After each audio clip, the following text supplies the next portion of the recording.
is just too much of a game changer for an organization to not step in. And I think what we're going to find is that there will be organizations that if you ask them today, they would have said, oh yeah, we're using AI. We've got an enterprise license with ChatGPT, or we're using Copilot. But what they'll find is just enabling the licenses and not doing the work with their team and not doing the work with their people. It's going to lead to them looking around one day and saying, we missed the boat here.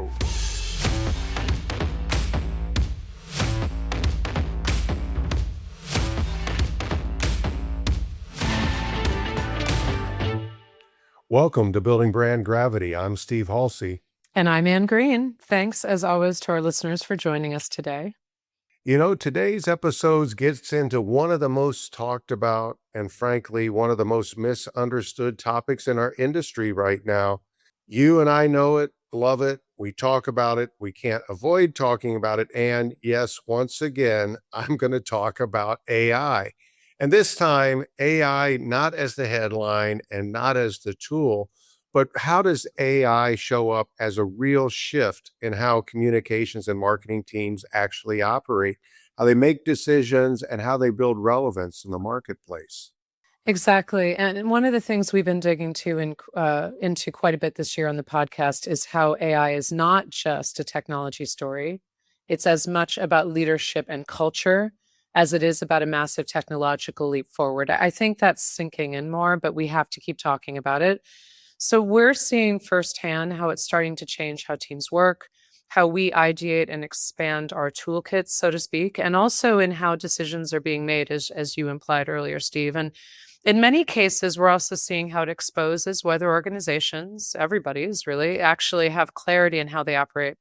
That's because, and this is a theme we've been discussing a lot, AI doesn't fix broken systems. It's a bit like that old saying, garbage in, garbage out. I mean, when you apply a technology like AI to a system or a strategy that's essentially broken or even simply not aligned, I think we feel pretty strongly, Steve, that AI just amplifies what's not working. Yeah, that's right. And it's also raising, I think, some important questions for leaders. So there's many, many of them, but questions like, how do you create space for experimentation while still maintaining standards and also protection, given the continued issues around cybersecurity and protecting client IP? And those issues are going to become more intense as you have models like Anthropic Mythos coming onto the scene. How do you build confidence and acceptance across teams that are at very different levels of AI adoption? We're facing that just like everyone, especially when there's so much negative news flying around the whole topic today, including potential jobs impacts that weighs on people. And also, how do you make sure, this is very important for us, that human judgment, the part that must own and build trust and credibility, doesn't get lost as more of our workflows become either more automated or are driven by agentic systems. So these are the questions and the tensions that we're seeing play out across organizations right now. We're deep into this, Steve, I know, but it really still feels like only the beginning. You know, and that's really what sparked today's conversation. A few weeks ago, we hosted the first America's AI Summit with our partners. We're part of an independent agency network called PROI Worldwide. And we brought together agency leaders from across North and South America, even had a few from Europe came over and joined us, basically to share what's actually working, like you said, where our team's struggling and how expectations from clients are evolving over time. And you are a big part of putting together that summit and that discussion. And what came out of that summit was pretty clear. Like you said, this isn't just a technology conversation. It's really a leadership conversation. Yeah, I couldn't agree more on that, Steve. It's a leadership conversation. It's also a very human conversation. So today we're going to continue that discussion right from the PROI Summit to now, to a discussion you had with two agency leaders who are right in the middle of the shift, working directly with clients to navigate how AI is changing everything from workflow to visibility to reputation to really what the agency-client relationship will look like in the future. So joining Steve on this episode of Building Brand Gravity are our PROI colleagues, Hailey Driscoll from Walker Sands and Jon Woods from Ground Floor Media. They're both bringing a thoughtful, but I think also highly practical on the ground perspective on what they're seeing and how they're advising themselves and other organizations like clients to move forward. And the conversation, I know, Steve, that you had definitely goes beyond just the products associated with AI. You dig into where leaders are getting stuck, how AI is shifting from a tool to really a full channel in some ways. We can define our terms, but it's much bigger, and what it really means to build past what we call the baseline of AI adoption. Yeah, so whether you're leading communications, marketing, or just thinking about how your organization stays relevant in such a fast-changing environment, this really is a conversation about what actually matters in AI right now, and I'm excited to share it with our viewers and listeners. All right, let's get into it. Welcome to Building Brand Gravity. I'm Steve Halsey, one of our hosts, and with me today, two very esteemed guests that I'm excited to hear their points of view on AI. We have Hailey Driscoll, who's the SVP of PR and the Managing Director of Boston for Walker Sands. Hailey, welcome to the podcast. Thanks. Good to be here. And we've got Jon Woods, who's a partner with Ground Floor Media. Jon, excited to hear your points of view as well. Excited to dive in. Thank you, Steve. Yep, ready to go. Well, we're going to call this episode AI is Changing the Rules. Are you leading or reacting? And I had the great opportunity to talk with Jon and Hailey.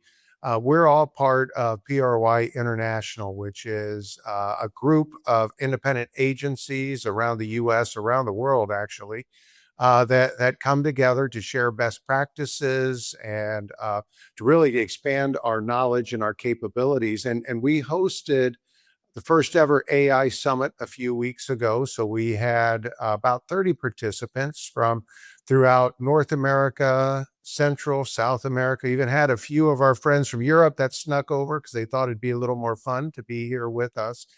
And we were talking about a number of things. And I'm just going to hit a couple of these because I have these in my notes.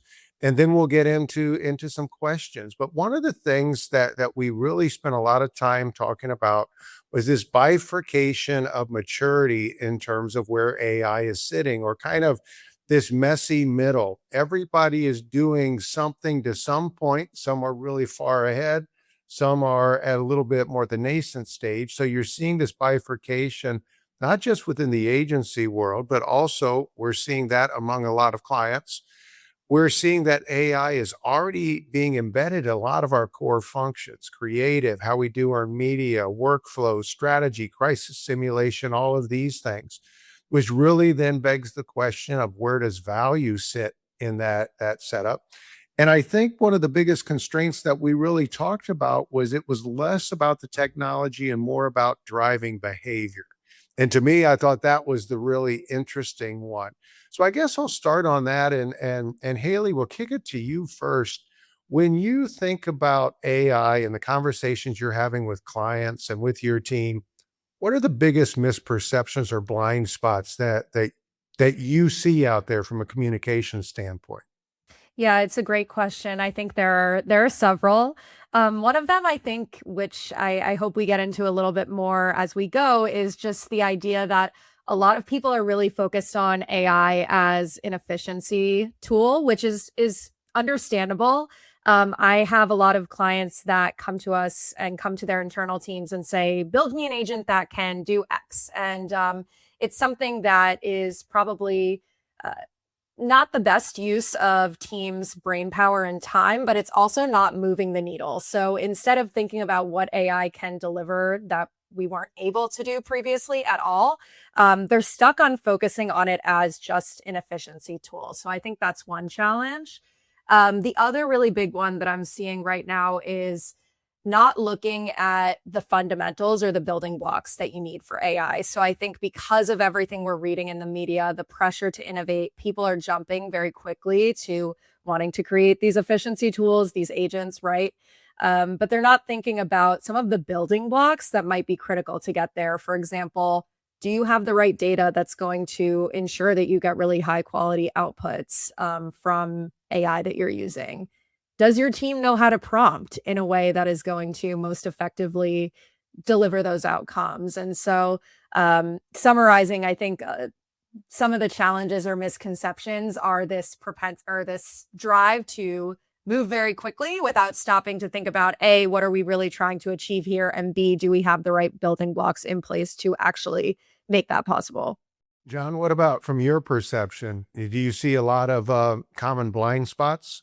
I do. I think the gravitation towards efficiency and time savings, even if it's in service of spending more time on strategy and creativity and things that we as humans excel at, it's leading to disappointment in some circumstances, and it's leading to, while there are things that can be done and automated now that can help find time for more productive, more valuable activities, there's, to Haley's point, setting up the systems and building the context and all of those pieces that need to be in place to get appropriate output, and the human layers that need to be built on top of those processes, the review, the verification, even how it's communicated within an organization of, how did you use AI? Did you not use it? Are we using AI on top of AI? It was created in one tool, and then somebody from the proofing team or from a reviewer is also running it through AI. So you're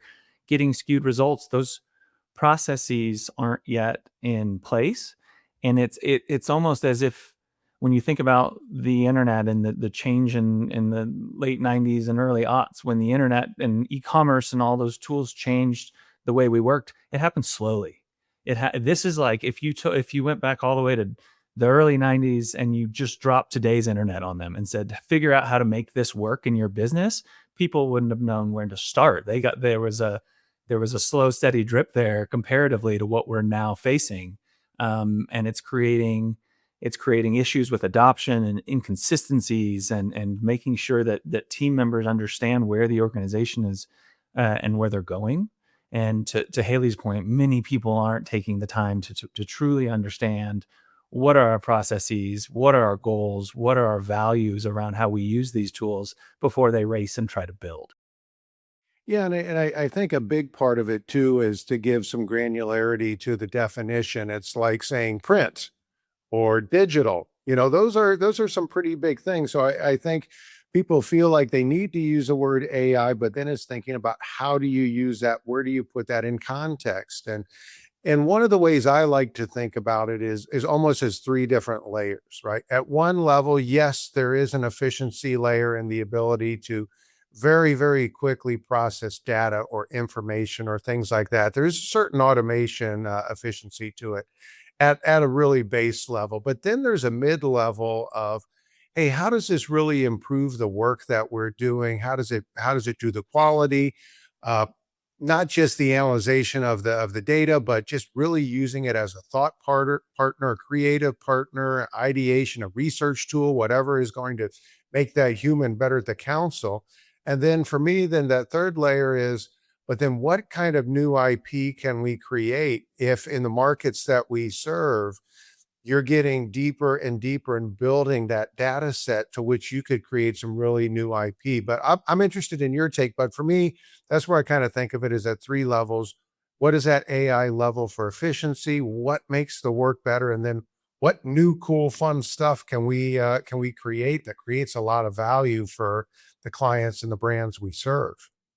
What excites me about it, and what I've seen excite some of our clients, is a lot of barriers have been removed. So the things that were holding us back from wanting to create more personalization for our customers, to deliver better messages at better times, to deliver better products and services. A lot of the things that have been stopping us from going as far as we want to truly create experiences and tools for our customers, and us in turn for our clients. It, there shouldn't, many of those barriers are gone now. Still requires a level of creativity. It still requires technical know-how, and most importantly, the data to get it done.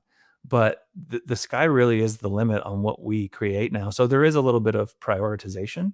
If we can build everything and we can build anything, what do we do first? And how do we make sure that we're not trying to build everything and we're not trying to build anything? So prioritization on what we're doing, and making sure that we're bringing everyone along, that we're not leaving team members and customers behind, and that we're putting the thoughtfulness into how and what we're building to ensure that we should be building it, and making sure, getting comfortable with that idea of this. You hear with AI, oh, I'm getting left behind, or it's moving so fast. Getting comfortable with the idea that you're never going to be in front of AI. You're always going to be behind at some level. And if you're doing what's right for your organization and what's right for your customers, then that's okay. Yeah, I think it's a good point. This letting go of the fear of where am I relative to the industry as a whole, whether that's the PR industry or just AI in general, right? I work with a lot of companies who are they are AI companies, and they themselves, I had an executive say to me this morning, the story I would have told you about AI adoption last week is different than what I would tell you this week. So I think letting go of that and staying really focused on your own progress and how that maps to the strategy that you've ideally identified before you start building and moving. That's the only benchmark that I think is realistic.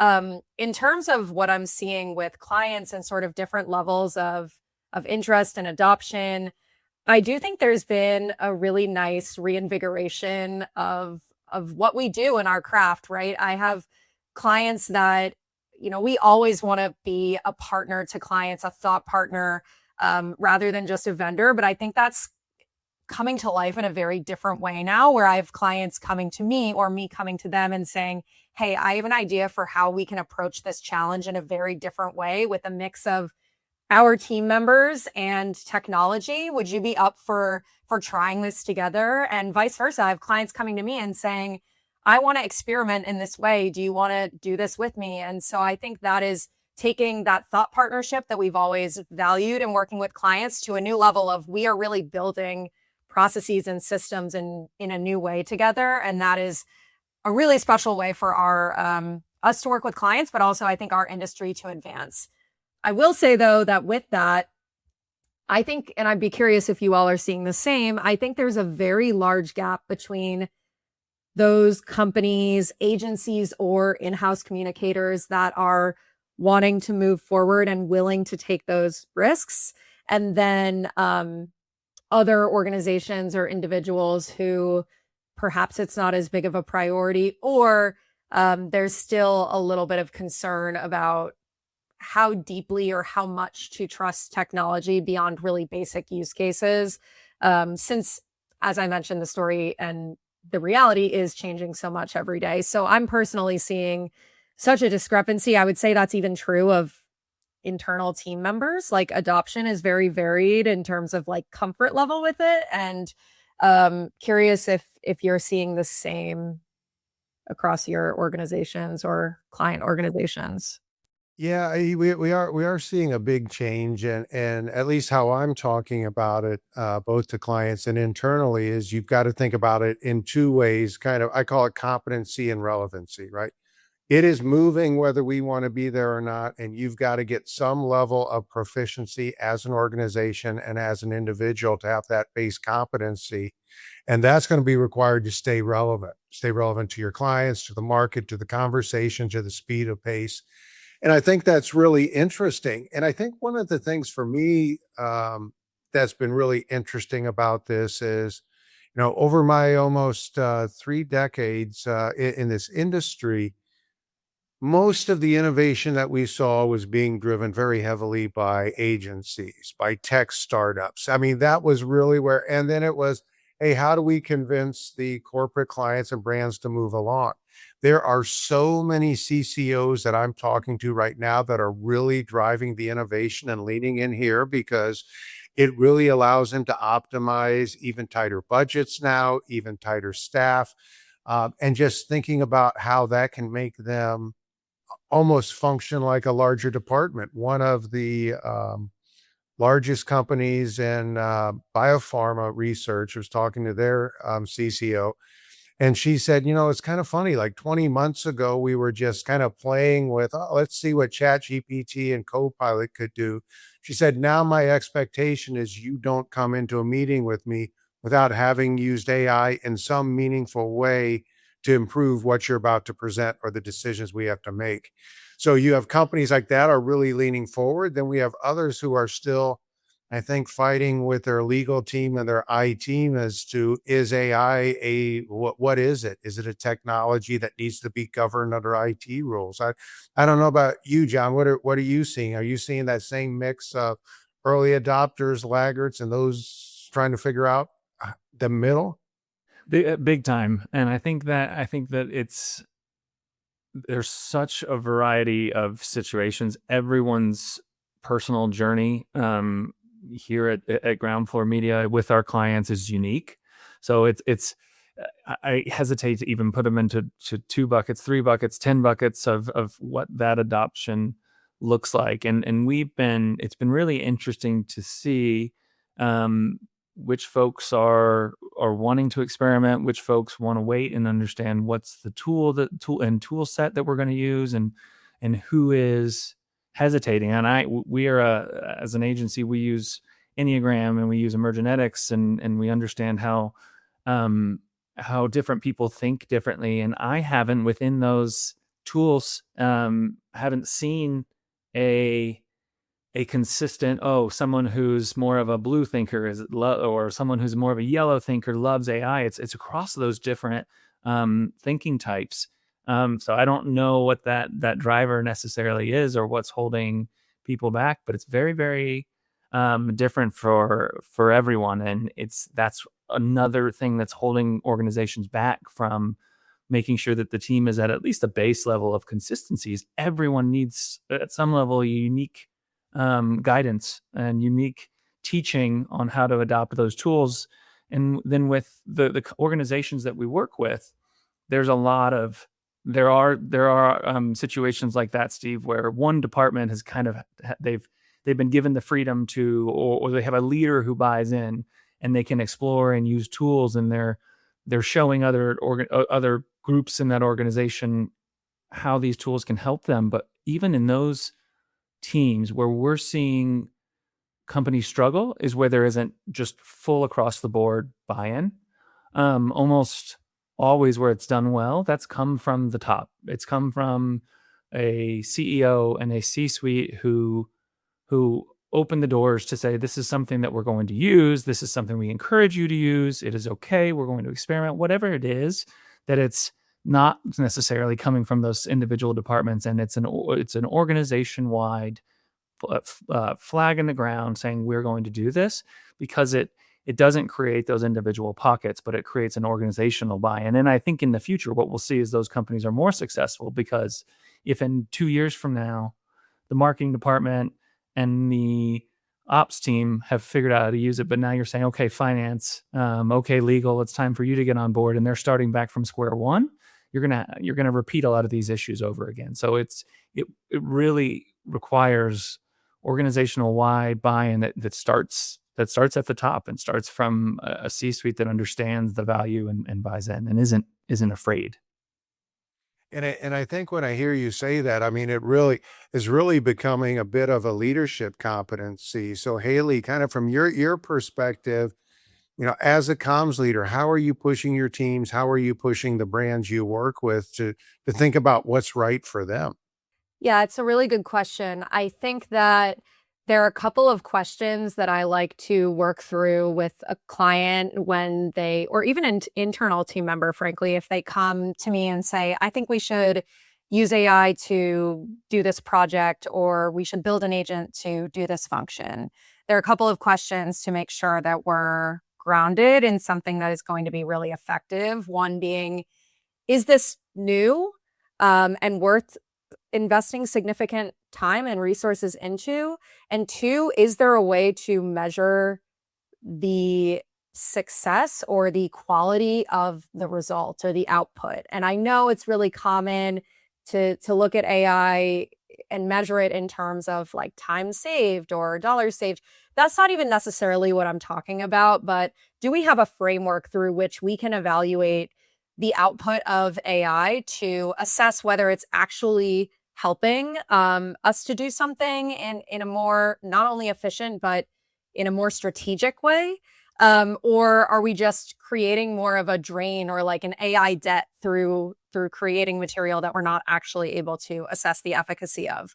To give you an example, I think that one area where I'm seeing a lot of promise, and we talked about this when we were all in New York together, is actually testing messages against specific audience data before that goes live. So whether that's campaign messages or pitch angles you want to test on a certain kind of media subset, there's a lot of potential there. And a lot of agencies, Walker Sands being one of them, because we're integrated, we have a lot of data that our marketing strategy team collects on different audience types and whatnot. And so being able to use that sort of data to validate campaign messages is a huge opportunity. However, I think just trusting an AI output without actually looking at other signals in the market, doing fresh research of your own, speaking to human stakeholders, all of that stuff. We can't take that as a single output. And so that's an example of where I do think it answers the question of being able to deliver something new, but also you are able to assess the quality of it by taking AI's output as just one consideration rather than the end answer or the end result. There's just such an additive element to what these tools can provide us with. You mentioned earlier the ability for smaller teams to now be so much more enabled because of what some of these tools can deliver. For us as an agency, the additions to research and pressure testing and message testing and personas and all those different things that we've always been able to do, but haven't always been able to do for clients without budgets that were big enough, where we were always balancing resource loads within our own team. And then we've seen with our clients the ability to test, to go into campaigns more prepared, the ability to segment and personalize, as I mentioned before. There is just it's just too much of a game changer for an organization to not step in. And I think what we're going to find is that there will be organizations that if you ask them today, they would have said, "Oh yeah, we're using AI. We've got an enterprise license with ChatGPT, or we're using Copilot." But what they'll find is just enabling the licenses and not doing the work with their team and not doing the work with their people. It's going to lead to them looking around one day and saying, "We missed the boat here. We didn't get what we expected to." And I know that we started this question with, is this a leadership competency now? And I think that so much of when we approach AI, so much of the skills that are needed and the approaches that are needed are not new. I mean, I think even as we're working with clients on how they adopt AI, it goes back to what we've been doing for 25 years with internal communications and employee engagement and making sure that everyone on a team is working together. Those are things that we've been doing with clients for decades. And AI is a new use case there, but it's not a new skill. Well, that's really good food for thought, Jon. Hailey, you had said something interesting when we were in New York. That was about thinking about AI as a channel, right? We've been talking a lot about it as a tool, but maybe you can talk a little bit. What do we need to know about it as a channel in terms of visibility, GEO, reputation, all that good stuff? It's really multifaceted, I guess. Yeah, this is another area where I think agencies have a lot of exciting opportunity for innovation. I also think a lot of the clients that I'm working with, their leadership teams are aware of this shift of AI and how that's increasingly a marketing channel. But not everyone really knows what to do about that. And so it's another area where we're having a lot of conversations with clients. I think when it comes down to it, the crux of the situation is that search behavior is really changing. I saw a stat that for the first time in, I think, 10 years, Google's market share for search dropped below 90%, which is still fairly high, but in the context of how we've always searched, it marks a really significant change. And that's because buyers, whether that's consumers or even B2B buyers, are increasingly turning to LLMs at all stages of the buying journey to answer questions, see how one company stacks up against another, and really do their research. And so now brands are contending not only with needing to be visible in traditional search, but also within generative search. So, how do they surface in responses, prompt responses in ChatGPT or Claude, Google AI overviews? And what's really interesting about this is, I mean, there's so many things I could geek out over this, but for one thing, all of the traditional levers that made a brand more visible in SEO are not necessarily the same things that are going to help the way that you show up in generative engines. But I also think that the really exciting opportunity for PR people and comms teams that we're working with is that earned media is actually one of the most cited sources that's influencing Gen AI prompt responses. And so it brings additional gravitas back to brand storytelling. The other thing is because AI prompt responses are not only determining whether a brand is visible, but they're also determining how you are positioned, because the generative engines are actually writing responses about your brand or your category, right? The story really matters. And so for people in our profession, the clients that we're working with, again, this resurgence of brand storytelling is really key, because one of the very basic 101 ways that you can ensure the perception that you have in a generative engine prompt response is consistent or accurate is by making sure that you have a very consistent story that you are telling across all of your channels. So we are re-entering a time where earned media is really critical, but also the story behind all of your channels is arguably more important than ever before. And so I'm very excited about how this shift is changing the marketing landscape. And a lot of our clients have a lot of curiosity around this too. So, Jon, I guess they can't kill the press release, right? We've been hearing decade after decade that the press release is dead, but it still has importance today, resurgent like the phoenix. Now that we have AI out there, what are your thoughts as AI as a channel, and how are you counseling brands on thinking of it in that lens? The search component is so huge right now, and even though it's being built off of the structure and the architecture of a search and SEO system, that was solving for Google. That was, yes, Bing and Yahoo, they get traffic, but it was solving for Google. I think we all would focus there and then worry about the others later or not. But this is so different. I just got back from vacation last week, and I hadn't noticed until I was in that situation. But between the tools, for Gemini, I use Gemini when I want to learn something, when I want to find the type of thing that I would search on Google. Tell me more about this landmark, or what's the story behind XYZ? It was a Gemini search. And then when I wanted a cocktail recipe, something that was personal to me, what kind of cocktail should I order here? Here's the menu. I went to Claude. That's where I have more of my personal context. And then when I wanted to learn how to do something, how do I fix this, or how do I make this fan work in the hotel room? I went to ChatGPT. And I'm not saying that that's a typical experience, but we haven't even mentioned Perplexity and Grok and Meta's tools. It's just so much more complex of an ecosystem. And you can't say, hey, we're going to show up in ChatGPT and we're going to call it a day, because if you're not showing up in Claude, you're missing a huge percentage of your audience. So you're trying to solve, while there's some similarities between them, you're trying to solve a lot of problems at once.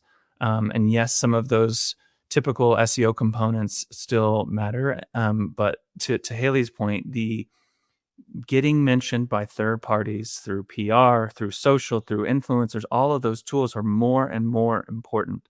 And to get those mentions, you have to have a talented agency that knows how to, that has the right relationships and knows how to tell the right stories. But you also have to make sure that your brand story and the way that you live it, the way your customers experience it is perfect. I mean, it really needs every positive mention is so valuable, but every negative mention is so much more damaging now than it used to be.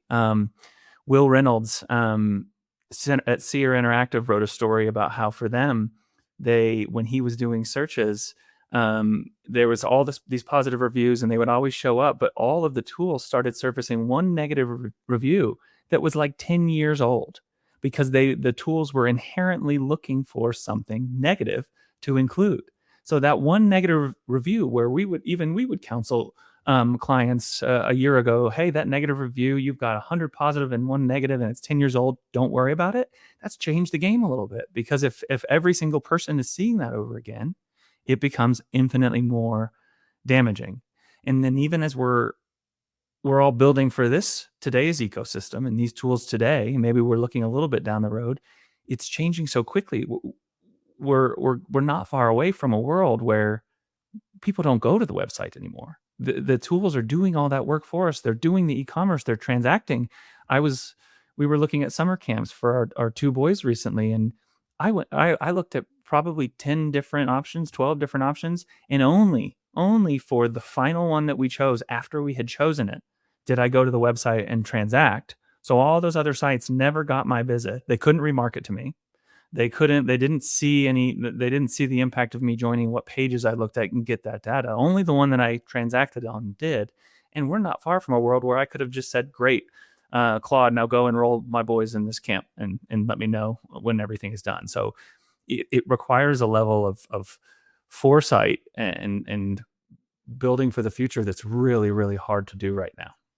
Well, and one of the things I think is interesting, and we've been doing this a lot in the counseling we're doing around issues and crisis, just to the point that you were talking about. We used to call it data hygiene. What is it? A hygiene has a good, that it kind of, to build off of Hailey's point, there's a lot of story hygiene we have to do. If you've got old information out there around your company, when an issue or crisis hit or somebody searches it, guess what's going to be front and center, right?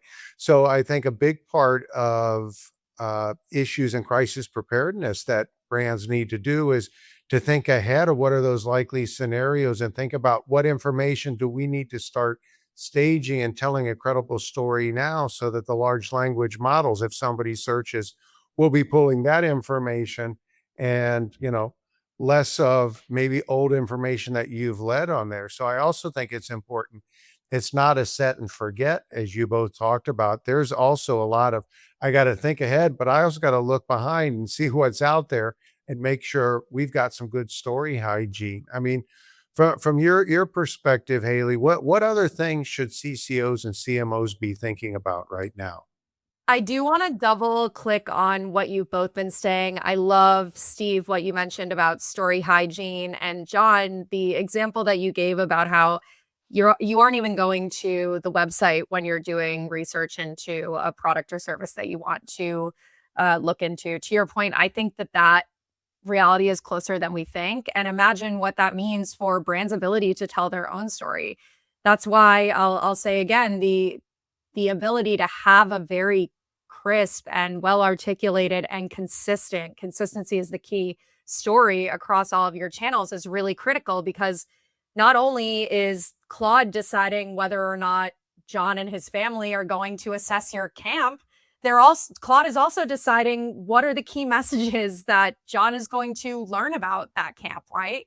The AI is actually shaping the perception that someone is going to have about your product or service, in addition to just determining whether or not it's visible. And your own channels, while still relevant today, are becoming less and less of a source that can be counted on to tell the full story. And so I do think that story hygiene issue is just so important. And I would encourage CCOs and CMOs to look at it from the perspective of starting with the story and then thinking about how it goes through every channel, including growth channels, sales motions, but then also the traditional communications and marketing channels, of course. So that's a really big one. And then the other thing that I would encourage them to think about is, again, going back to the data that they have that they're using to build or test messages on, because there is so much data out there, but I still think there's a tendency to rely a little bit more on base level of source material if you're creating a custom GPT, or just rely on ChatGPT or Claude's knowledge and ability to scrape the internet. But um, really, if you subscribe to this belief that we are going to be using AI more and more as a channel for search, as a marketing channel, but also as a tool as professionals, making sure that you have the data foundation in place. So you've assessed what is the really critical data for your brand or for marketing. You have consistency in how it's formatted. And I realize this is the boring stuff, but I think figuring out those fundamentals now is not only critical for how you are using the technology today, but also, like I said, if we subscribe to the belief that this is only going to increase in relevance, making sure that you are taking the time now to have those fundamentals figured out is critically important. And I think it's a step a lot of people are missing. Yeah, I agree. I agree. And John, a question for you is, as I reflect on those examples you talk about and how omnipresent AI as a channel, AI as tools are getting in all of our lives. How do we stay curious? What advice do we have so we don't just become one with the machines, but we use it to unleash our creativity and curiosity? What advice do you have? It's a great question. It's these tools are such an enabler to learn and to experiment, but there are so many, and they're changing every day. It's obviously there's a big cost component. I think I think it's not entirely aligned with your question, but I think it's really important that for those folks that aren't inherently experimenters, that they're at least experimenting with quotes for those that are listening within one tool. Like get really good at one tool and understand its in and outs and its capabilities. And when I say tool, I'm mostly leaning towards the Claude and Chat GPT and even Copilot, and understanding, am I really using all of its capabilities or a good percentage of what it can do, and do I understand this tool? That I think is so much more valuable than saying I know a little bit about a lot of tools. If you know, if you've gotten good at one tool, you're ahead of a big percentage of the population. And I think it's going to be different for everyone. But it's keeping a curious mindset and being able to filter out a lot of noise, because the buzzword around, even within AI, right now it's agents, and what can agents do for us? It'll be something different in 6 months. And then as soon as that buzzword hits kind of a fever pitch, you've got every company adding in and talking about how they're utilizing it. But going all the way back to the beginning of our conversation, starting with outcomes, and starting with, here's what I'm trying to do. What tools can help me do that? Versus what new features do these tools have that I may or may not need, is incredibly valuable. And then finding the right sources for you, whether it's a coworker or a blog or an email newsletter, finding those sources that deliver the information in a way and at a level that you're comfortable with. If you're doing that, and even if you're missing out on part of the conversation, that's okay. Again, you're still staying ahead of most people. Find time. I think every one of the things that we've seen that's been really important is finding an hour a week to just experiment. And it doesn't have to be work related. If that's something that you don't have time to and don't during the week and don't want to do it on a weekend, find something to do, and experiment with AI for whatever it may be that interests you. For a hobby, if you're a runner, how can this help me improve my times? If you're a reader, how can this help me find new books and log the books I'm reading? Really think about how can I learn about this in a way that's enjoyable versus feeling like a chore. So, Haley, last question. It's been a fascinating Building Brand Gravity episode. Last question goes to you. If you were to go back in time a year ago, a month ago, a week ago, a day ago, to give yourself advice on AI, what would it be? I think regardless of the time period, if I were to go back in time and give myself advice on AI, it would be just start experimenting and being curious. I think the real unlock for me and for a lot of other people that are really passionate and seeing the potential here was one day sitting down and thinking, I have something that I want to be able to do that I haven't been able to do before. How can I start tinkering with technology and figure it out? I think the more that people, I love that Jon said curiosity is really key to this, because I think that's the crux. So the more that people are willing to just dive in and just start learning in a hands-on way, the more value you're going to be able to get out of it. And that's certainly been true for myself. And I think going back, just being willing to dive in more quickly and more fearlessly is the advice that I would give to myself. Well, wonderful. Well, thank you both for being guests on today's Building Brand Gravity. And again, Hailey Driscoll from Walker Sands and Jon Woods from Ground Floor Media. I invite you to check both of them out on LinkedIn, check both of their companies, amazing firms that we would highly recommend. Thank you so much for being with us today on Building Brand Gravity. And to our viewers, any questions or comments, please send them our way. And we look forward to seeing you on another upcoming episode of Building Brand Gravity.